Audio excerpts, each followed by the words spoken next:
कुल भी लंबा नहीं बोलने वाली। मैंने अपने कागज भी साइड पर रख दिए हैं और मैं सिर्फ एक बात बोलूँगी जो एज लॉयर मैं रोज़ कोर्ट में देखती हूँ और जो यहाँ मुझे लगा एक दर्द, एक टीस है जो भी भाई साहब ने भी अपनी बात कही उसमें। ये जो इको सिस्टम है ना कम्युनिस्ट और इस्लामिस्ट का, जो 1947 से चल रहा है, इसके कारण ये कहीं ना कहीं दिखते हैं कि सक्सेसफुल और सफल हो रहे हैं। इको सिस्टम क्या है? हम लोग सब क्या है, एक ही काम में लग जाते हैं। अच्छा ये ऐसे कह रहे हैं, हम इनको देखते हैं। ये लोग जो काम करते हैं ना, क्योंकि मैं तो जेएनयू की वकील भी हूँ, तो अपने भाई बहनों से ज़्यादा तो इनके साथ ही रोज़ रहती हूँ, सुबह से शाम तक। कल कोर्ट में भी इनके सामने ही खड़ी रहूँगी, क्योंकि रोज़ केस करते हैं और रोज़ मैं सामने जेएनयू की ओर से होती हूँ। ये लोग क्या करते हैं मैं बताती हूँ बहुत शॉर्ट में, कि अगर आज हमने एज जेएनयू इंस्टीट्यूशन एक लॉ निकाला है कि हम जेएनयू में कंपल्सरी अटेंडेंस करेंगे। क्यों? कि भैया मैक्सिमम लोगों को स्कॉलरशिप मिलती है 25,000 रुपये महीना, और तुम लोग पढ़ने के लिए क्लास में नहीं आते, चलो क्लास में आओ। हमने अगर आज रूल निकाला कि आपको कंपल्सरी अटेंडेंस है, आज आना है, तो रात को ही जो स्टूडेंट्स यूनियन है उनका प्रोटेस्ट लेटर आ जाएगा, हम प्रोटेस्ट पे जा रहे हैं। रात होते होते और रात को 8 बजे के आसपास टीचर्स कूद जाएंगी। अच्छा स्टूडेंट्स यूनियन ने प्रोटेस्ट किया है, हम एज स्टूडेंट्स टीचर्स यूनियन हम इनको सपोर्ट कर रहे हैं। रातों रात इनकी पिटीशन बन जाती है, पूरा केस बन जाता है, लगभग 50, 60, 70, 100 पेजेस का पूरा केस बनके सुबह जो लोग हादिया केस में खड़े होते हैं, जो लोग ये ट्रिपल तलाक में खड़े होते हैं, मैं नाम नहीं लूंगी, आप सब समझदार हैं, वो लॉयर साहब खड़े हो जाते हैं, लॉर्डशिप्स इट्स अर्जेंट, आज ही सुना जाए ये केस। अर्जेंसी मेंशन करके सेम डे लंच से पहले केस लगवा लेते हैं, सेम डे। बाकी के केस लगते हैं 3 दिन में, इनका लगता है सेम डे। केस लगता है तो हमें एक कॉपी सर्व होती है कि मोनिका जी ऐसे से केस फाइल हुआ है, आप आइए। 1 बजे के आसपास केस लगा, हम लोग कोर्ट में गए, सामने जज साहब हैं, वहाँ वकील साहब खड़े हैं, यहाँ हम खड़े हैं, वो आर्ग्यूमेंट करना शुरू करते हैं। हम कहते हैं भाई कॉपी आपने अभी दी है, आप अब कम से कम 2 दिन दीजिए, हम इंस्ट्रक्शंस लेकर आएंगे। तो जज कहते हैं कि ठीक है आप इंस्ट्रक्शंस लेकर आइए, मैं कल दोबारा केस पोस्ट करती हूँ। जज साहब कहते हैं, हम जैसे ही लंच में अपनी चेम्बर में आते हैं, वायर, स्क्वेंट, स्क्रोल, जितने भी इनके हैं ये पत्र ऑनलाइन, उन पे 5-5 हजार वर्ड्स के आर्टिकल्स बने हुए आ जाते हैं लुपुर। और क्या आ जाते हैं, उनके वकील साहब ने ये बोला, उनकी पिटीशन ये रही, जेएनयू तो बेचारा कुछ बोल ही नहीं पाया। ऐसा ही 4 दिन पहले अगर आपने न्यूज देखी हो, जज ने ऑर्डर कुछ और दिया है और रिपोर्टिंग कुछ और हुई है उसकी। तो ये जो आर्टिकल्स आते हैं ना, इन आर्टिकल को जो वायर में आएंगे, बाकी जगह आएंगे, लंच टाइम में आ जाएंगे, कब लिखे हैं गॉड नोज। इन्हीं आर्टिकल को 3 बजे 4 बजे के आसपास इनकी ट्विटर आर्मी आ जाती है। अब देखिए कितनी आर्मीज एक के बाद हर कोई अपना अपना काम कर रहा है, कोई किसी के स्फीयर में नहीं आ रहा, इनकी ट्विटर आर्मी आ जाती है। ट्विटर आर्मी उस आर्टिकल को ट्रेंड करना शुरू कर देती है। वो वहां से वो मियाँ खलीफा कौन कभी स्कूल नहीं गई होंगी, मुझे नहीं पता गई हैं कि नहीं गई हैं, वो उसके ऊपर रीट्वीट करने शुरू कर देती हैं, and it becomes an international news. छोटी से छोटी घटना है लेकिन बैटन रेस है।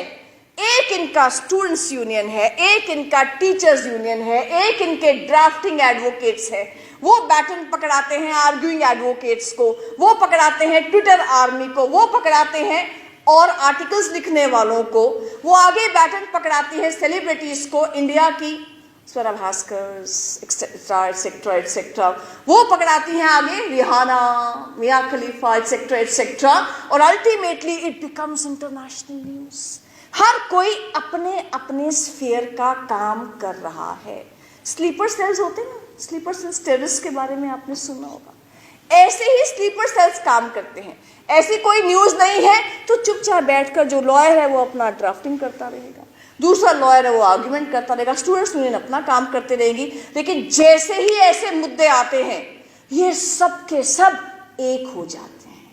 दिखते हैं कि ये 10 से 15 अलग अलग ग्रुप्स हैं, पर सब के सब एक हो जाते हैं। ये सब एक ही काम नहीं करते, सब आर्टिकल नहीं लिख रहे, सब टीवी पे नहीं आ रहे, सब ट्वीट नहीं कर रहे, सब सेलिब्रिटीज नहीं है, सब ड्राफ्ट नहीं कर रहे हैं, अपने अपने स्फीयर में 10 साल 20 साल 30 साल 40 साल काम करते रहते हैं। इसलिए मेरा मानना है, जितना मैं इनको देखती हूँ और समझती हूँ, कि हमारे जिम्मे जो काम आया है हम उसको अच्छा कर लें।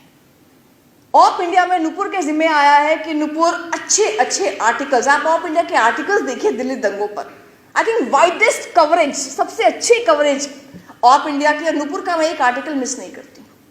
आप देखिए, वो लिख रही है, वो 24 घंटे लिख रही है, उसको खाना नहीं मिलेगा चलेगा, वो लिखेगी, और आपने उसको लिखने से 4 दिन छोड़ दिया, ये बेचारी मर जाएगी। इसका खाना पीना लिखना है, इतने पैशन से हमें अपना अपना काम करना पड़ेगा। कपिल जी अपने काम में लगे हैं, वो अपने काम में लगे हैं ना, उनको टीवी पे आने की जरूरत नहीं है, उनको ट्विटर पे आने की जरूरत नहीं है। कपिल जी आप तो कोर्ट संभाल लो, जिसको जो काम मिला है वो ईश्वर प्रदत्त है, उस काम को संभाल लो। और पिछले 7 साल से जो नुपुर ने कहा, बिलीव मी, फर्क आया है। फर्क कैसे आया है? If I can say so on record, कि पहले हम जब 7-8 साल पहले कोर्ट में खड़े होते थे और सामने से XYZ लॉयर्स आते थे, हादिया के लॉयर्स, यू नो, रोहिंग्यास के जो खड़े होते हैं वो लॉयर्स आते थे, जजेस भी, यस मिस्टर व्हाट, मतलब हम तुम्हारी क्या मदद कर सकते हैं, कैसे कर सकते हैं, थोड़ा सा एक रहता था। क्योंकि जो अपॉइंटमेंट्स होती हैं ना, वो ऐसे ही लोगों के हाथ में अब तक थी। जब से न्यूट्रल लोग आ रहे हैं, जब से ऐसे लोग आ रहे हैं जो देश के बारे में सोचते हैं, सिस्टम्स में भी न्यूट्रल लोग आ रहे हैं, फर्क पड़ा है। मुझे ध्यान है, राम जन्मभूमि केस से पहले वहां आकर वकील साहब ने कहा था, जो उसके सुन्नी वक्फ बोर्ड के वकील थे, लॉर्डशिप्स में have this matter after elections. जज साहब ने कहा, इलेक्शन के बाद इसे पॉलिटिकल पार्टी कौन सी है? रामलला पॉलिटिकल पार्टी है क्या, या सुन्नी वक्फ बोर्ड पॉलिटिकल पार्टी है, या निर्मोही अखाड़ा पॉलिटिकल पार्टी है? Why after elections? उनको लग रहा था कि शायद इलेक्शन के बाद वापस कांग्रेस पार्टी आ जाएगी, फिर राम जन्मभूमि का मुद्दा ठंडे बस्ते में चला जाएगा, 10 साल के लिए चला जाएगा। तो इसीलिए अब शुक्र है ऐसी पार्टी है जो देश के बारे में सोचती है, नेशन फर्स्ट के बारे में सोचती है। वरना यहां तो किताब छापनी ही एवरेस्ट चढ़ने बराबर हो जाता है। हमने क्या किया था, किताब ही तो छापी थी, ब्लूम्सबेरी ने किताब छाप दी, पर सडनली ये पूरा इकोसिस्टम एक्टिव हो गया, इंटरनेशनल लेवल तक एक्टिव हो गया। अरे ऐसी किताब कैसे आ सकती है जो कहती है कि हिंदू मरे, जो कह सकती है एविडेंस के साथ कि मुस्लिम्स ने मारा? ऐसी किताब कैसे आ सकती है? हमने कहा डिबेट कर लो, डिस्कस कर लो, हम उन घरों में आपको लेके चलते हैं, उन विक्टिम्स के नाम बताते हैं, कौन कौन मरा और कैसे कैसे मरा।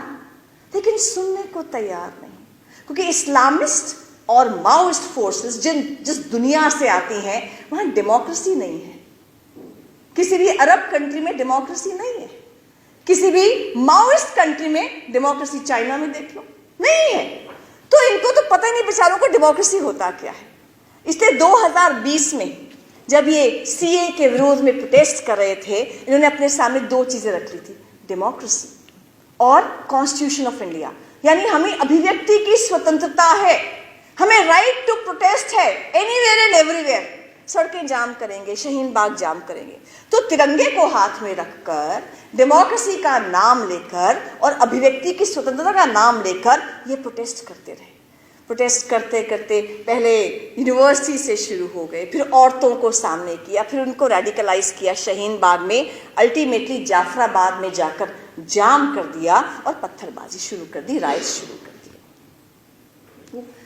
अमित शर्मा था ना, उसका इंटरव्यू लेने गए थे, उनकी वाइफ का, वो बेचारी, उसकी वाइफ, आप उनसे मिले, इतनी यंग उनकी वाइफ है और हस्बैंड जिंदगी और मौत से जूझ रहा है। उसका एक ही जुर्म था कि जो औरतें धरने पे जाफराबाद में बैठी हुई थी, उनके पास गया था कि शायद मीडिएशन हो जाए, शायद सुलह हो जाए। बुरके में से तलवार निकालकर यहां उसके अटैक किया गया, शुक्र है हेलमेट था। ऐसी ऐसी घटनाएं, रतन लाल को पत्थर मार दिए, गोली मार दी। किस किस का नाम आप लोगे? विनोद कुमार कश्यप का नाम लोगे, अल्लाह अकबर कह के भीड़ आई और मार दिया, मोनू बच गया। दिनेश कुमार खटीक का नाम लोगे, दूध लेने बच्चों के लिए गया था, उसकी वाइफ, 2 बच्चे, 3 बच्चे हैं शायद, ऐसे गोदी में बैठे हुए, तो लगा कि कैसे, क्या, जैसे कहा है नुपुर ने, याद हो गए हैं इनके नाम और इनको भूलना नहीं है। आज हम सबके इकट्ठे बैठने का मकसद है कि इनको भूलना नहीं है, क्योंकि 2020 में जो प्रयोग किया गया, सोची समझी साजिश की गई, वही रिपीट करने की कोशिश 2021 में की गई किसान आंदोलन के नाते। वैसे ही टूल किट, वैसे ही रिहाना, वैसे ही मियाँ खलीफा, वैसे ही सड़कें हाईवे जाम करना, वैसे ही क्या मोदी मरे, वैसे ही नारे सारे लगे, उसी टाइप से सुप्रीम कोर्ट को नहीं मानेंगे, सामने तिरंगा और कॉन्स्टिट्यूशन रखेंगे, 26 जनवरी को देश की ऐसी की तैसी कर देंगे, जब पूरी दुनिया देख रही है भारत का शौर्य। वही चीज अब 2022 में हिजाब प्रोटेस्ट में ला रहे हैं। मैं तो रोज हिजाब में जो कर्नाटका हाई कोर्ट की हियरिंग है, मैं रोज देखती हूँ, every day, every line of it में देखती हूँ उसको। 2:30 बजे कर्नाटका हाई कोर्ट की हियरिंग शुरू होती है, लगभग 4, 4:30, कहीं 5 तक भी जाती है, 5 बजे तक जाती है, एवरी डे। वहां पर होड़ लगी हुई है। होड़ क्या लगी हुई है? सीनियर एडवोकेट्स की हजार पेज की पिटिशंस रातों रात कपिल जी तैयार हो जाती हैं, जजमेंट्स रातों रात तैयार हो जाती हैं, दे दी जाती हैं जजेस को। होड़ लगी है सीनियर एडवोकेट्स की, पहले मैं। और किस लिए खड़े हैं वो? लड़कियों को हिजाब में रखो, इसलिए खड़े।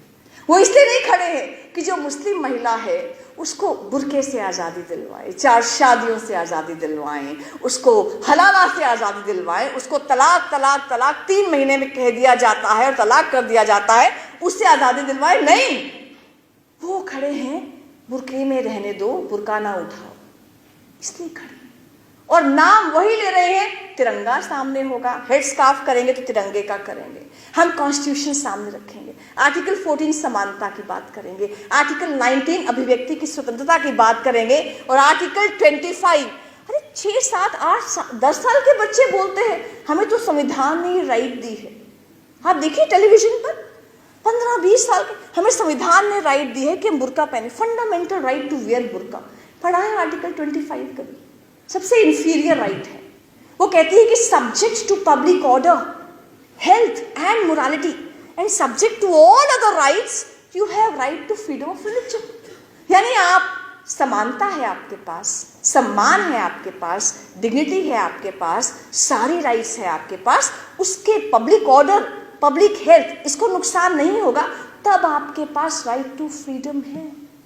और जब बुर्के को हटा दिया है मुस्लिम कंट्रीज ने, कुरान में जिक्र नहीं है बुर्के का, ये एसेंशियल रिलीजियस प्रैक्टिस कहाँ से हो जाती है? लेकिन ये सब जानते हुए, अच्छा पढ़े लिखे लोग डिफेंड कर रहे हैं, अनपढ़ डिफेंड नहीं कर रहे हैं, लेकिन वही इकोसिस्टम आ जाता है। तो आखिरी बात, हमारा जो झगड़ा है ना, ये आप देखिए, अगर 2019 और 20 में ये प्रयोग हुआ था ना दिल्ली दंगों का, 2021 में किसान आंदोलन का, 2022 में हिजाब का आंदोलन का, और ये मान के चलिए, ये आज कहा है कोर्ट्स ने कि इस पूरी हियरिंग को जो हिजाब की है वो इसी हफ्ते में समाप्त कर देंगे।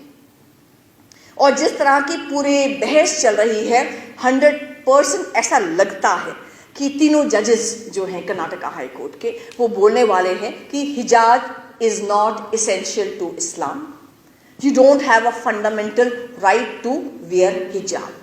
तो जो गवर्नमेंट ऑर्डर है कि यूनिफॉर्म पहननी चाहिए, वो वैलिड है। ये तीनों चीज़ें आप मार्क कर दीजिए, ये तीनों चीज़ें लगता है ऑर्डर में आने वाली हैं। तो कोर्ट का रास्ता जब बंद होगा ना, तो फिर सड़क का रास्ता खुल जाता है। हाथ में तिरंगा लेकर, तिरंगे का कपड़ा कहाँ जाता है, वो डंडा ही हाथ में रह जाता है। तो इसलिए हमें ध्यान रखना है, ये संयोग नहीं है, ये प्रयोग है, सोची समझी साजिश है, कभी आदमी औरत के नाम पर, कभी दलित ब्राह्मण के नाम पर, कभी हिंदू मुस्लिम के नाम पर। सोनाल जी ने कहा था ना, फॉल्ट लाइंस, दरारें हैं ना, उनको खाइयों में कन्वर्ट करना है। इस भारत देश को तोड़ने की साजिश है, क्योंकि जो 9 फरवरी 2016 को नारे लगे थे ना, भारत तेरे टुकड़े होंगे इंशाअल्लाह, भारत की बर्बादी तक जंग रहेगी, केवल नारे नहीं थे, वो मानते हैं इस चीज को, भारत तेरे टुकड़े होंगे, ये मानते हैं, भारत की बर्बादी तक जंग रहेगी, ये मानते हैं। और हमने अपनी जो किताब है Delhi rights the untold story, पहले 3 चैप्टर्स में यही कहा है। हमने कहा है माओइस्ट के डॉक्यूमेंट्स देखिए, ये लिखते हैं, चौड़े में लिखते हैं, छुपा के नहीं। वो लिखते हैं कि हम क्या कर रहे हैं। वो लिखते हैं, माओइस्ट ताकतें, कि हमारा दुश्मन कौन है। दुश्मन है हिंदुत्व और भारत। वो लिखते हैं कि हमें करना क्या है, कि हमें फ्रंटल ऑर्गेनाइजेशंस बनानी है, लॉयर्स की, जर्नलिस्ट की, प्रोफेसर्स की, एनजीओस खड़े करना है। मेथड क्या होगा, काम करेंगे कैसे? झुकी झोपड़ी में काम कीजिए, औरतों में काम कीजिए, माइनॉरिटीज में, क्रिश्चियंस में, मुस्लिम्स में काम कीजिए, ट्राइबल्स में काम कीजिए। उसके बाद करें क्या, चुपचाप उनके अच्छे अच्छे मुद्दे उठाते रहो, और जैसे कभी ऐसा मुद्दा आ जाए उनको देश के विरोध में कर दो। ये वो लिखते हैं, उनका घोषित तो घोषणा पत्र होता है ना, वो है। इसलिए हम सब सचेत रहे, क्योंकि 2024 में जब चुनाव है, इनको डर तो सोशल मीडिया नहीं, आप लोगों से लगता है। आप लोगों को कंट्रोल नहीं कर पाते। आपकी जब उंगलियां चलती है ना, वो नुपुर की चलती है, तो 5 लाख लोग उसका ट्वीट पढ़ते हैं, तो वो उंगलियां कंट्रोल नहीं कर पा रहे, सोशल मीडिया को कंट्रोल नहीं कर पा रहे, ना मोदी सरकार को कंट्रोल कर पा रहे हैं। वो बोलते हैं तलाक तलाक तलाक, मोदी सरकार बोलती है जेल जेल जेल, जेल में डाल देती है। वो बोलती है भारत तेरे टुकड़े होंगे, मोदी सरकार कहती है यूएपीए, तुम अनलॉफुल एक्टिविटीज प्रिवेंशन एक्ट में जेल के अंदर जाओगे। तुम पर सेडेशन का, राजद्रोह का लॉ लगेगा। तुम्हारी जितनी एनजीओस है, 13,000 से ऊपर एनजीओस का जो फॉरेन मनी आता था, उसको लाइसेंस कैंसिल कर दिया है। तो इतना इन पर दबिश हो चुकी है ना, कि इनको समझ नहीं आ रहा हम क्या करें। तो इनका ये होता ना, आखिरी लड़ाई चल रही है कि 2024 में किसी प्रकार से भी राष्ट्रवादी सरकार दोबारा ना आ जाए। इसलिए आज आपको हिजाब दिख रहा है, कल को कुछ और दिखेगा, परसों कुछ और दिखेगा, ये तो चलता रहेगा। हम क्या कर सकते हैं, आखिरी बात तो यही कर सकते हैं, इस पूरे इकोसिस्टम में हमारी जो भूमिका है, हम उसको अच्छे से करते रहें। हम एज जिया, हमें लगता है कि अवेयरनेस का काम होना चाहिए।